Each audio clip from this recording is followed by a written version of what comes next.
Joining me to discuss issues around Nigeria's democracy and how reforming its electoral processes can be strengthened. I have in the studio Chima Christian, a public policy expert and good governance advocate. Welcome, Chima. Thank you for having me. Yeah, it's good to have you once again. Thank you. Okay, we commence the conversation perhaps after this short break. Stay with us.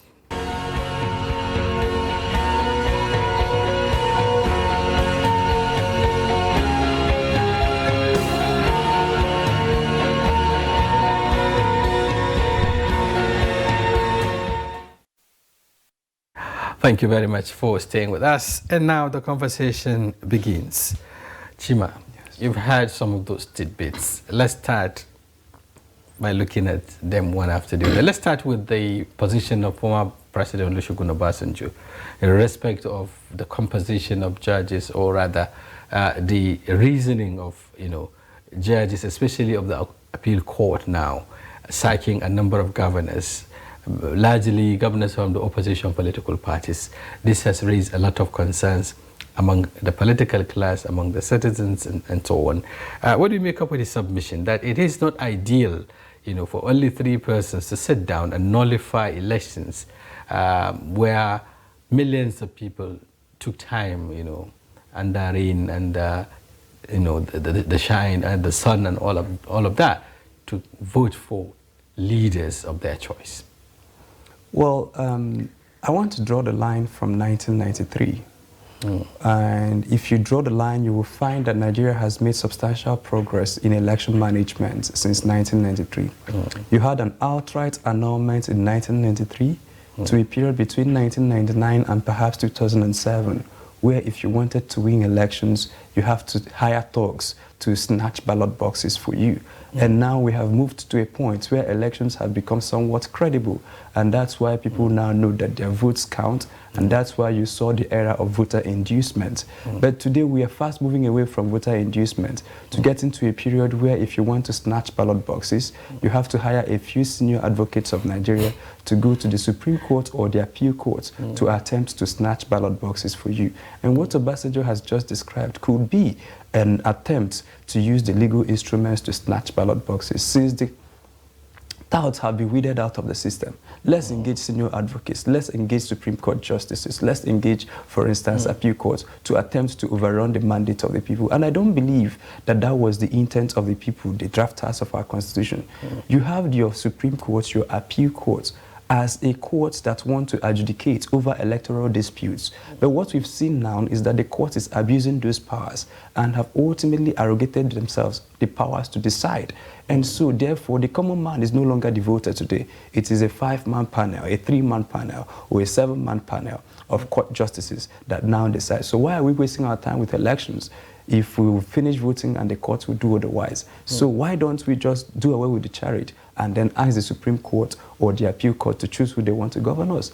And I don't think that's what the Constitution had in mind. So if you heard that Nigeria overcame the issue of annulment of elections, and Nigeria overcame the issue of ballot box snatching by thugs, and now you have the issue of ballot box snatching at the courts, I believe that with concerted efforts... Is it actually snatching? Because some would say there's nothing wrong in having litigations around elections, It's part of the deepening democracy. Indeed. Anyone who felt, aggrieved at the level of election now go to court. has the legal angle to to Now you go to court, and if you have your evidences and what is required, to get justice, you get it. These judges, don't just wake up overnight and just decide, or dish out judgment. Yes. They have to go through the processes, listen to the arguments by parties, look at the issues for determination, look at the grounds of, petition or appeal in the case of appeal and so on, before they arrive at a conclusion and reasoning. Well, that's not the feeling, and that's not the way Nigerians view them, and it's for a good reason, because you don't want to be at the two extremes. Nigeria has experienced the two extremes. One, you had a period where if you finished elections and you're approaching the courts, there's nothing for you. There's nothing there for you. And because there was no judgment, except for the first time you had a judgment, I think in Anambra, that restored the mandate of P2B, right? And now you've gotten to a place where you are no longer even sure of what the judgment could be. I mean, the incumbent could be sacked, the member of the, so you don't even know. And then but the problem, ordinarily should be pregnant. Then you shouldn't know what is in there. But there should be some level of consistency. And I'm not a lawyer, so I'm not going into meta-analysis. But one key point is this, that for instance, appeal court has decided on pre-election issues, on party nomination, on your ability as an outsider to question the authenticity of a member of another party you do not belong. That issue has been settled by the appeal court. And so when we see the same courts making diverse decisions on the same matter and overriding the previous decisions, so you can't say that the law is fixed on a particular matter, right? So the inconsistency, and these inconsistencies have begun to give people the feeling that perhaps the judiciary cannot be trusted.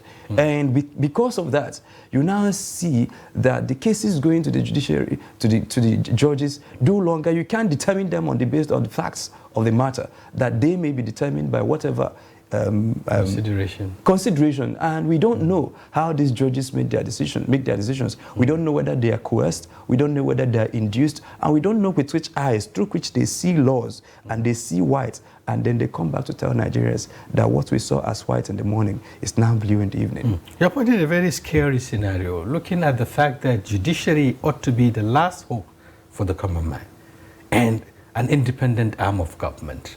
In fact, a very important arm of government, because it settles dispute between the executive, between the legislature, and then, make certain pronouncements that are of policy, have policy impact and so on and so forth.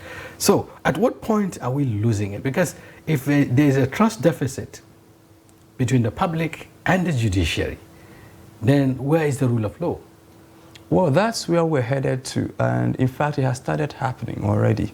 Several judicial pronouncements against the federal government have not been obeyed, not just by this government, by previous governments. And we can cite instances where the courts will order something, DSS, for instance, will refuse to obey, right? And that's on one level. We've also seen, for instance, in the last industrial action that was about to be embarked by, I think, Trade Union Congress and NLC, the federal government secured a court injunction against them, but they went ahead with their industrial action, and they came on live TV and they said that the courts belong to the federal government and that they are not duty bound to obey the court of the federal government, because the federal government cannot smite it on one hand and then use the court to take it away. So you're seeing that people are now beginning to challenge the decisions of the court, that people no longer see it as a court of the last common man, that it's no longer the court or the place of last resort. That in Nigeria today, what seems to be happening is that might is right. So if you're strong enough to bully your way into it, go ahead and do it. And so that's what the judiciary is painting. And if they don't see what the dangers are in what they are doing,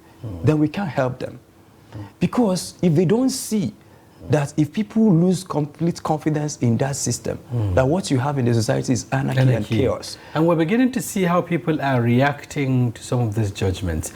Some certain comments, are found, you find them extremely unpalatable. Now, people talking to judiciary as if they're talking, taking a swipe on the judiciary, analyzing its judgments and then casting aspersions, calling names and so on. And people are beginning to find it extremely strange.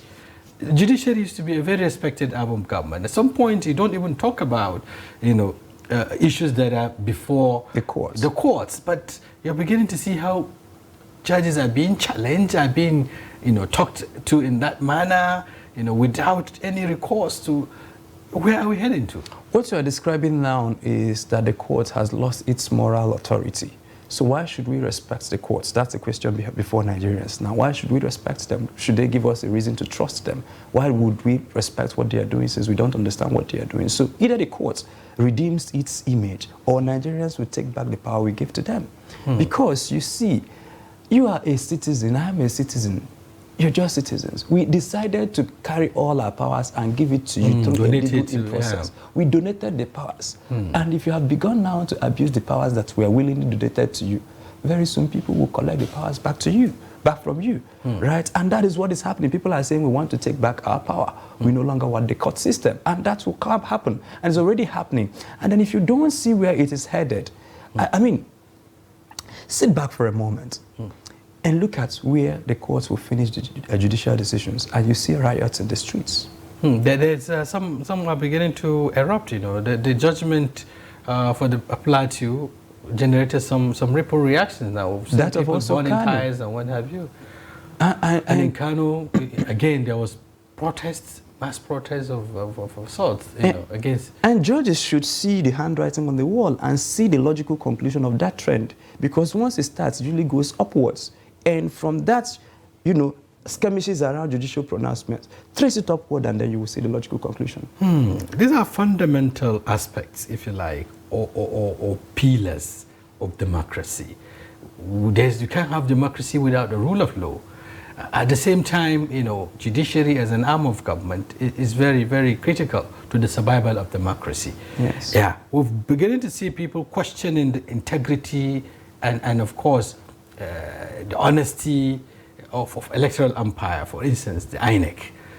Substantially, people are losing confidence in INEC, you know, making pronouncements of declaring winners that are, you know, in a very disputed elections and so on and so forth. And then the judiciary. Before then, the security architecture is also being seen to be having compromised, and so on and so forth. So with all of this, then where is our democracy? Well, what you've just described has been written. I think I authored an article called Navigating a Post-Trust Nigeria. What you're describing is just happening with the institutions of government. See, people, trust as an essential component of the society has broken down almost completely in Nigeria. And this is not just with the institutions. I'll give you two instances.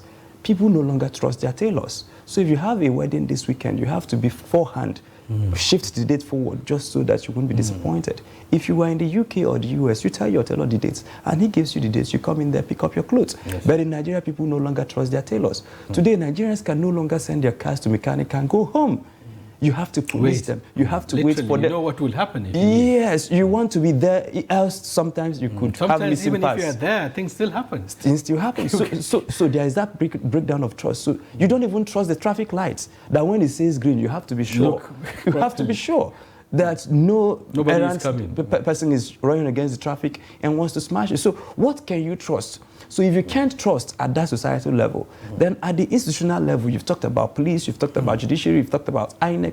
Indeed, what organ, what agency, what ministry, what department, what arm of government, is it the executive, the legislature, the judiciary? What part of it can you say that, okay, this is now what Nigerians can use to hold body in our own parlance? None of them. So how do you navigate a post-trust society? That's the question. And I'm beginning to think that Nigerians have found the answers. Because anywhere you find a society where you cannot trust, it's a complete different thing. Because you don't trust the medical doctors. You don't trust the drugs you're buying over the counters. You don't trust the things you're buying at markets. You don't trust anything. In fact, while you're going to work that the fare was 500 naira, you don't even trust that I'm coming back from work that the fare is still 500 naira. So in that kind of system, Nigerians have found a way. Nigerians now know how to navigate around their tailors. Nigerians have now found a way around their, for instance, mechanics. Nigerians have found a way against their artisans. Nigerians have, even people who now hire people for private lessons, now put cameras in the rooms where teachers are giving because people have found that you can no longer trust. If that is the case at the basic societal level, at the individual level, I am now advocating that we'll take that wisdom and cascade it up to the national level. Today, we can no longer trust INEC. I'll give you an instance. By 14 minutes past 1 on the presidential election day, February 25th, INEC was still recruiting ad hoc staff in Anambra State to do their ward collation in the whole of Anambra State.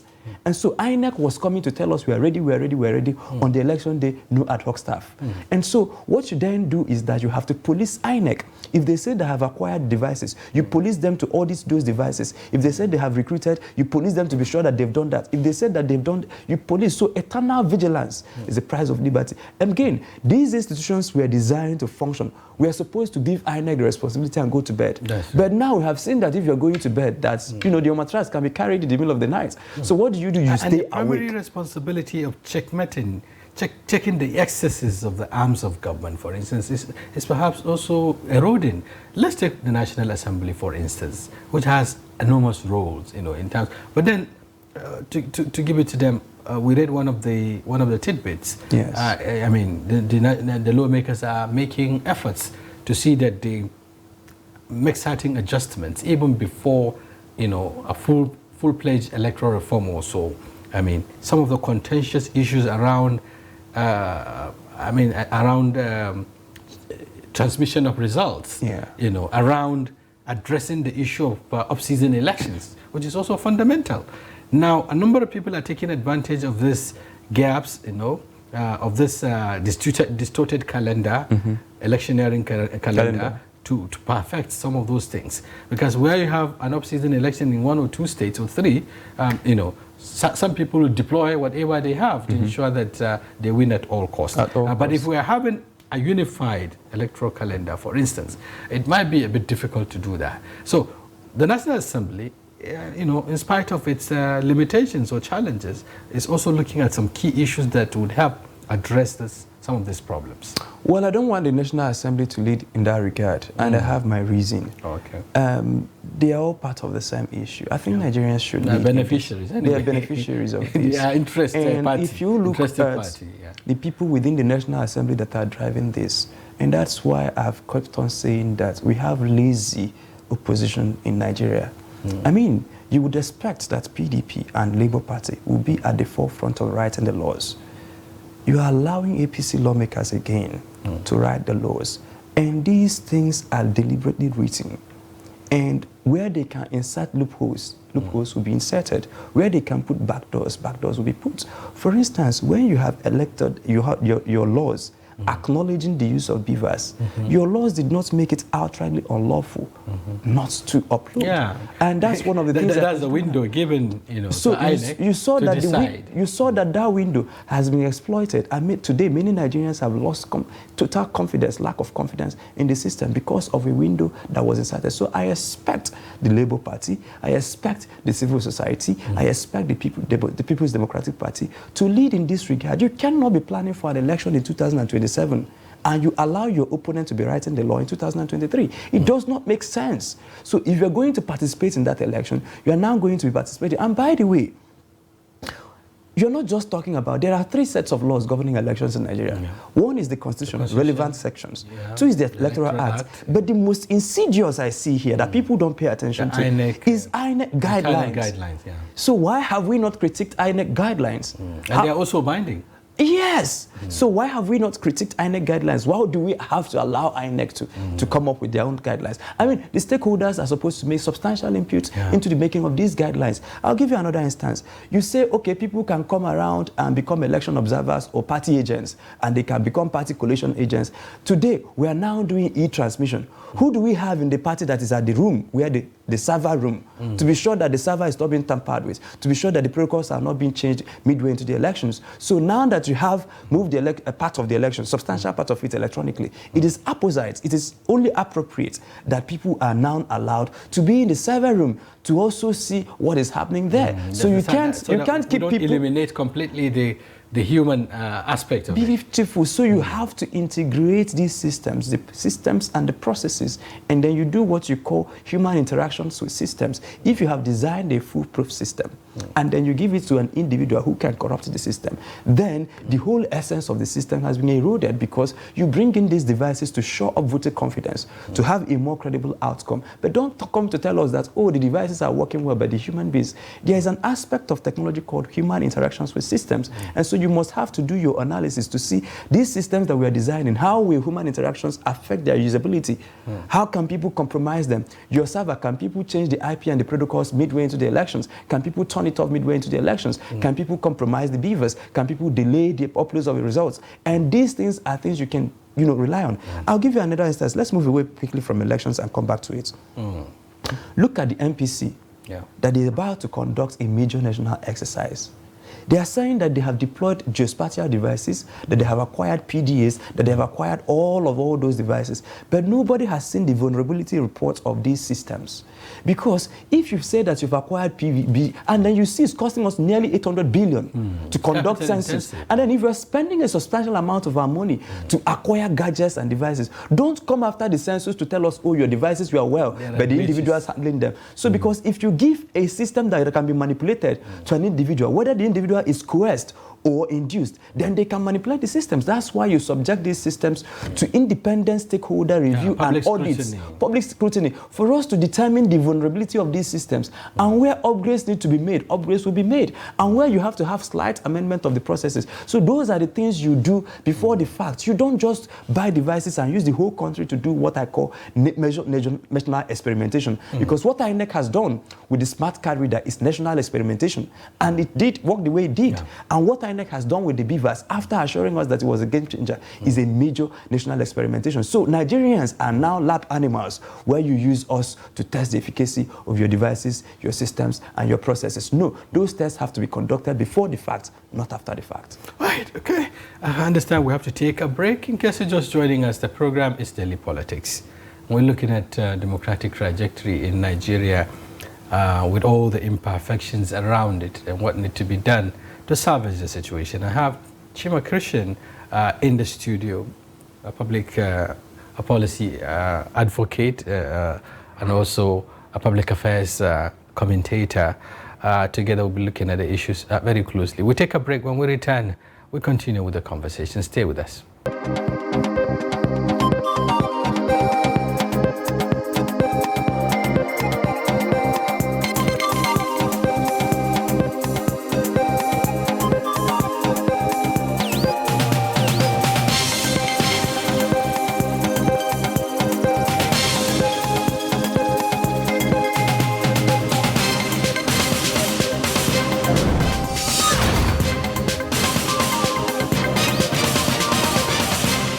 Consensus. We did all our best. You see, in politics, you give your contribution to the best of your ability. If you want, I'll forward to you this statement. You go to this bank and verify. But there are people who say not spending money is not a virtue in itself. Let me finish. Because there's so much to be done. Let me finish. Now, you don't allow me to explain myself. The recent development shows abductions are now a factor of informants embedded in community. It's not about the people of Katsina to say that, no, during my administration I was able to stop insecurity. No, it's about collective responsibility for all of us. And what we should ask ourselves is not what has been seen, is the life better? Are there more people who are unemployed who have not become employed? Is the level of corruption has gone down? Is there inclusion? All those issues. We're actually a gas country with associated oil. Our focus has always been on oil, that we have never paid significant attention to gas. To do it effectively, we need to have honest conversation with ourselves. Government needs to come down from its high horse and communicate with the people and build trust. There must be a solution. We cannot continue this way. They must come back to the table and agree. So whose child will do deny education? All these children that sit for jam, they want to go to higher institutions. But just a short while ago you were saying that why bring 10 children when you cannot cater for them? So why bring more universities when you cannot cater for the existing?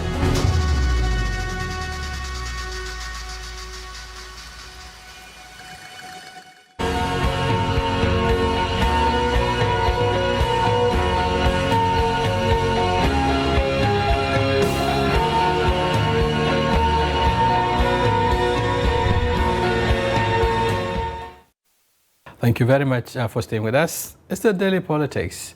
You can do well by joining us across our social platforms in case you miss any part of the show. We're back in the studio. I still have Chima. Chima, before the break, you're talking about some of the challenges, especially in respect to our electoral processes and administration and so on.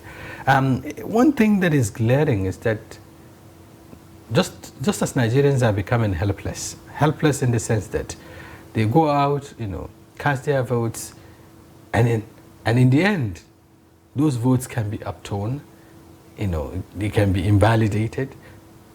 So many things can happen after the election. So there is no guarantee as to what whoever you elected would emerge, or the popular vote would bring, such leadership that you want. Again, looking at the judiciary, which ought to also look at these imperfections and then remedy it. People are beginning to have even confidence now. INEC is having confidence, after conducting an election that is disputed, tell you to go to court. And when you get to the courts, whatever you get, especially when you get to the Supreme Court, that's the last bus stop. So whether you like it or not, whether it is good or bad, you have to take it the way it is. Now, this helpless situation, Nigerians are finding themselves.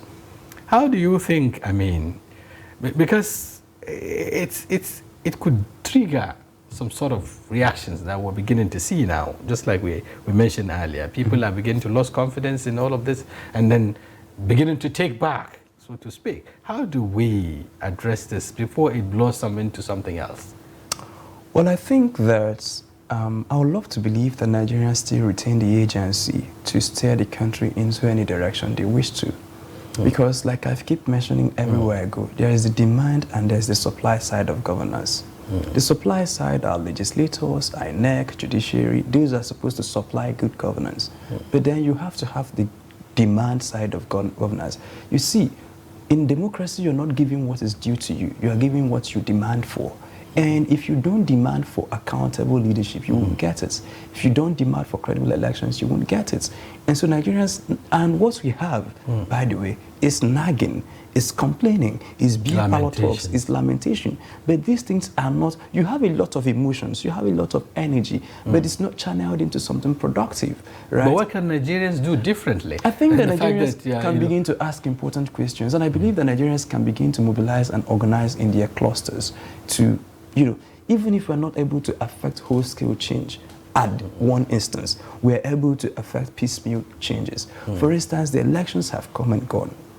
And Nigerians are complaining, Nigerians are nagging, Nigerians knew what exactly happened in 2023, but very few Nigerians are submitting memoranda to the National Assembly as to how the loopholes can be addressed.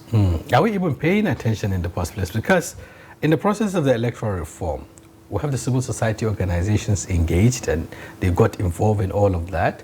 The National Assembly had its what they call public hearing and so on and so forth. Nigerians were involved to also look at some of these things that are about to be passed into law.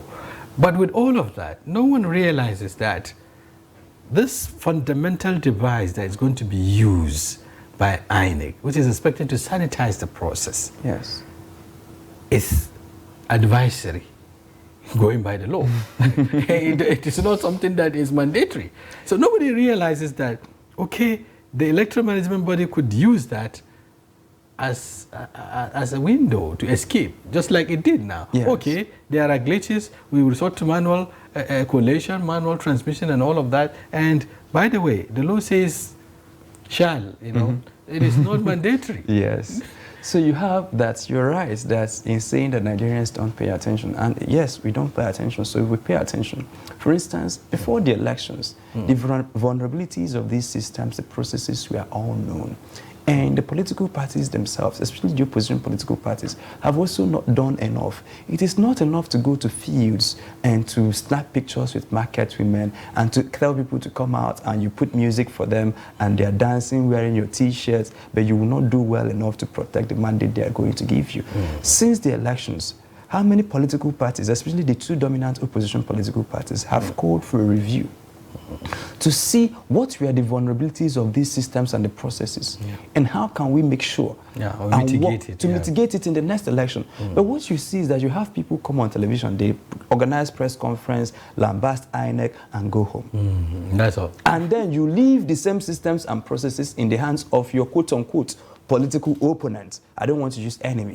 And then your enemy writes the laws, your enemy, quote-unquote, okay, let's use opponent. Your opponent writes the laws, your opponent passes the laws, your opponent gets the gadgets approved, your opponent appoints INEC their commissioners, your opponent, and then come 2027, you go to the field and tell the people that you will win. I mean, you're just, I think... And you cry, cry out for for rigging. It says you have been rigged out. So, how wouldn't you be rigged out in this kind of atmosphere? So when you're now telling me about rigging, I will blame the person who attempted to rig the election or who rigged, but we also blame the person who left our door open for people to come in and snatch our ballot boxes. So if the opposition has done their work as opposition and done all the things and ask themselves before going into any contest, what are the fault lines of this system? Don't pretend that you're running for office in the United States of America, for instance. Don't pretend that you're running for office in the United Kingdom. You are not. You are running for office in Nigeria. So you ask yourself, what are the several vulnerabilities and how can we mitigate them? Even if we're not able to stop them completely, how are we able to reduce them? How are we able to substantially minimize the impact on the elections? Because, like I tell you for free, whether Atiku is running, whether P2B is running in 2027, we don't know. But in case they present for themselves for the ballot, Tinubu will not be their biggest opponent. The biggest opponent to any major opposition leader in Nigeria today is voter apathy. And anytime there is voter apathy, the incumbent wins. That's right. It's to their advantage. It's to the advantage. And then you will see that our parents never really recovered from 1993. Because shortly after the elections were annulled, the same hope that Nigerians had was dashed. And people never really participated. And same happens to 2023. In 2023. And if it is not well managed, that is why I invite the opposition parties. I see them running around now, going around, donating 20 million naira here, donating 20, hugging market women here. They're already campaigning for 2027, but the laws that will govern the elections, the systems that will govern the elections, you are not investing in it. And until you invest in it and then get back Nigerians to see that these issues have been satisfactorily resolved, you will not get people to come out en masse to vote in 2027. That's right. Okay, let's look at the democracy itself. Since 1999, we had an uninterrupted democracy. I think 23 years or 24, from 1999. We have series of transitions, that produce a number of precedents and so on. But going by the submission of former President Olusegun Obasanjo, even though he was also a beneficiary, in fact, the major beneficiary, because he was the one, that was elected after the military were sent to the barracks, so to speak. Now, he had 8 years as a democratically elected president. And he's saying that democracy is not working for Nigeria. Not only Nigeria, it's not working for Africa, because it is not, it was more forced, to Africans, irrespective of their, without regard to their vulnerabilities, to their diversities, to their, realities and what have you. So, what do you make up with that submission? Some will say, at least the fact that there is freedom of expression, freedom of speech, and the fact that, there's governance accountability, sort of, because you have periodic elections to change, any government that failed to perform. We don't have that in the military arrangement. But yet, the position is that it's not working for Nigeria. Well, when you discuss governance systems, there are two issues to look out for. One is form or appearance, and then the other is substance. Over time, commentaries on leadership in Africa has focused on the form and not the substance. What is the form? The form is the rituals or things you call your democracy. For instance, we've had 7 general elections between 1999 and now that produced 5 presidents between 1999 and now, including the incumbent, right? I think you also see what is happening in Liberia, that people are being celebrating George Weah for quote-unquote peaceful transition. And in my analysis, that is, you're focusing your energy on the form and not on the substance. Between 1999 and now, okay, let's go back to Liberia. What you are celebrating in Liberia today as peaceful transition, Nigerians also had that kind of discussion in 2015. And so between that peaceful transition and now, are Nigerians feeding better? Are Nigerians going to sleep better? Are Nigerians getting better healthcare? Are Nigerians getting better security? Have Nigeria, quote-unquote, benefited from that peaceful transition? So beyond the transition, what are the outcomes? And so people tend to focus on form, democracy, periodic elections, but you're not asking yourself, between the 7 elections that I've mentioned to you that we had in Nigeria between 1999 and now, how has the life of the average Nigerian been impacted? So you are looking at, let's do comparative analysis. Between the last 50 years, what were the nations that made the most leapfrog? You look at Asia, And then you look at China and all of that. But then you go to the Middle East, you look at your Dubai, you look at your Oman, you look at all of those Arab nations. And you ask yourself, the Arab nations, they are not doing democracy. Many African countries are doing democracy. Between the average Arab man, Arabian, and the average Nigerian, who is enjoying the better slices of the pie? So you say that you have freedom to choose. Choose what? Choose who will steal from you. It's not about the form of government. But so you're focused on the form, but you're not focused on the substance. The essence of governance is to focus on the deliverables. So, but you are focused on the person must rear mufti, the person must be changed after every 4 years, the person must accept peaceful transition, whether or not the person... No yardstick to even measure. Nothing. And so the periodic transmissions. Let's go back to wars, guns and votes. I think it was written, it's a book written by, I've forgotten the name of the author. But the argument then is that for democracy to work for any country whatsoever, then there are conditions that must be met. Those conditions have not been met in Nigeria.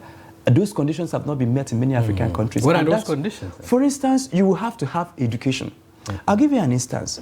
For somebody living in any part of Nigeria who had never been to a proper school before, who doesn't know what his next meal is, where his next meal is coming from, who doesn't know where his next bottle of codeine is coming from, talking about drug abusers, and then you tell him that he has a franchise that can be compromised by 500 naira, then what is that franchise to him? Again, before you even make democratic decisions, it is assumed that you have the intellect to understand what is at stake. How many Nigerians can sit down and have presidential candidates discuss their budget and their economic plans? That's why our politicians love to banter. They love to, what in our language they call it, they love to, yab at each other. Look at, that's the Dino Malaya kind of politicians. People experience, that's it. Instead of discussing issues. Because if you are discussing issues, people don't understand them. How many campaign rallies have you gone to and you hear the candidates discussing their issues? They're only telling you, they're only dancing, using party slogan, because that's what the people can understand. Since the majority of the populace... setting the template? Because if you don't, if Nigerians, for instance, or the media, which substantially has a role now, setting the tone for the conversation or setting the tones for engagement, you realize the political atmosphere is left open for everybody to decide what to do. But in developed climes where you have this kind of conversation, engagement, intellectual engagement among participants, if you like, or those seeking elective positions, you'll find out that the templates have already been set for them. You have to acknowledge the role of, for instance, literacy rates in all of this. For the woman who had not gone to school, who doesn't know what you're talking about, no matter what the media does. In fact, you know what? They will tune off and tune to the media where they are discussing what she can understand. Because she doesn't understand budget. She doesn't understand open budgeting, zero-based budgeting. You're just speaking grammar to the person. So if you don't, according to the book, there are certain conditions. There are, key indicators. For instance, literacy rates must be there. And so Africa has not achieved that literacy rate. And therefore, if you give franchise to an uneducated man, he will carry that franchise, him and the franchise, inside the dustbin. Was it a deliberate effort now to weaken the electorates, for instance? Because just like we've seen poverty being weaponized in order to, get people to submit, because they have to submit. They're looking for what to eat. People would give out their franchise to one who doesn't, who shouldn't have gotten it from them, but because they are hungry, they just need something to survive, and so on and so forth. Not because they want it, but because of the poverty that has been weaponized and so on. And then here we have, lack of investment in education, just like you said. Substantially, you find out that nobody is talking about setting a benchmark or monitoring investment, government's investment at both national and sub-national levels on education, which is critical, just like you said. If you look, the history of Africa did not start in the 19th century or in the 1950s to 1960s, where many African states began to regain their independence. People don't know this, but before the first white man ever set foot on Africa, Benin City here in Edo State had a functional street light system. Go and read it up. Africa had functional societies. You had the empires in the north. You had your Sokoto Emirate. You had them functioning well. Even the literacy level, the educational system that is before the coming of... Africa had systems that were working for them. across cultures before you now try to tell us everybody to migrate. And while democracy may be better than what we heard, the transition from where we are to where you want us to be, if it is not followed methodically and sequentially, then you could now erode us and set us further years back. And so I think that if you look at the countries and at the continents and at the regions who had retained a substantial part of their form, that they are doing better. I take you back again to the Middle East. I take you back again to Asia. I take you back even to India.